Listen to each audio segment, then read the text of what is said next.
MDI world की जानिब से आपकी खिदमत में हाजिर है अनमोल खजाना। बिस्मिल्लाहिर्रहमानिर्रहीम। अस्सलामु अलैकुम नाज़रीन, उम्मीद करते हैं आप सभी लोग खैर और आफियत से होंगे। नाज़रीन, अनमोल खजाना के एक और नए एपिसोड में आप सभी लोगों का तहे दिल से इस्तकबाल है।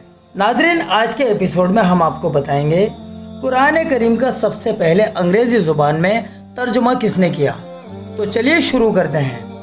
नाज़रीन, कुरान करीम का सबसे पहले अंग्रेज़ी ज़ुबान में तर्जुमा पिक्थोल ने किया, जो उस वक्त तक गैर मुस्लिम था, लेकिन फिर बाद में अल्लाह ताला ने उनको इस्लाम की दावत से मालामाल कर दिया था और वो मुसलमान हो गए थे। खुतबात ज़ुल्फ़कार जिल्द नंबर 1 पेज नंबर 173। मुअज़्ज़ज़ नाज़रीन, शायद अल्लाह ताला ने पिक्थोल की इसी मोहब्बत और कुरान करीम से इतना ज़्यादा लगाव रखने के सदक़े और तुफ़ैल में उनको इस्लाम जैसी अनमोल दौलत से नवाजा।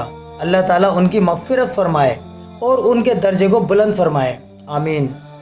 हम जाते जाते आपसे ये बात कहना चाहेंगे कि अल्लाह ताला के सच्चे मज़हब इस्लाम से जो भी मोहब्बत रखेगा और उसके तरीक़ों को अपनी ज़िंदगी में खुशी खुशी उतारेगा और उसमें कमी निकालने की वजह से उसके पीछे बिल्कुल नहीं पड़ेगा, तो अल्लाह ताला की रहमत उसको ऐसे ही ढांक लेगी जैसा कि पिक्थोल को ढांका है।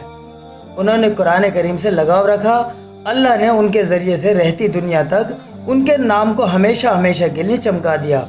अब जब भी कुरान करीम के फर्स्ट टाइम अंग्रेज़ी तर्जुमे का नाम आएगा तो पिक्थोल का नाम ज़रूर उसके साथ जोड़ा जाएगा और आखिरत में तो यकीनन उसको इसका अज्र इतना ज़्यादा मिलेगा कि जो कभी ख़त्म होने वाला ना होगा। इसलिए अपने मज़हब इस्लाम पर बिल्कुल पक्के होकर जमे रहें। अल्लाह पाक हम सब लोगों के लिए इस्लाम पर बिल्कुल पुख्तगी के साथ जमना आसान फरमाए, आमीन।